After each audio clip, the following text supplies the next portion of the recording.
സുന്നത്തുകൾ ഒഴിവാക്കിയവർക്ക് ബിദ്അത്ത് പകരം ലഭിക്കും. അതുപോലെ ബിദ്അത്ത് എത്ര സ്വീകരിക്കുന്നോ അതിനനുസരിച്ച് സുന്നത്ത് നഷ്ടപ്പെട്ടു പോകും. ഇതെല്ലാം പരസ്പര പൂരകങ്ങളാണ്.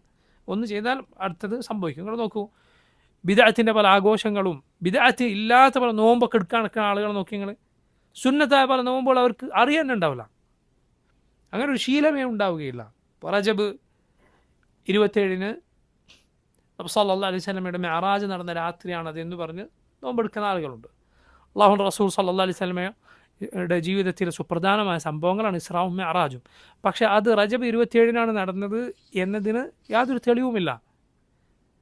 ഇനി നോക്കൂ, റജബ് 27 അത് നടന്നത് എന്ന് വാദത്തിന് സമ്മതിച്ചു കൊടുത്താൽ പോലും അള്ളാഹുവിൻ്റെ റസൂൽ സല്ലല്ലാഹു അലൈഹി വസല്ലം അന്ന് ഒരു പ്രത്യേക നോമ്പെടുക്കുകയോ എന്തെങ്കിലും ഇബാദത്ത് ചെയ്യുകയോ ഉണ്ടായിട്ടില്ല. ഇങ്ങനെയുള്ള ഇല്ലാത്ത കർമ്മങ്ങളുടെ പിന്നാലെ പോകുന്ന ആളുകളെ നോക്കൂ നിങ്ങൾ, പലർക്കും സുന്നത്തിൽ സ്ഥിരപ്പെട്ട ഇബാദത്തുകൾ ചെയ്യാൻ നേരമുണ്ടാവില്ല.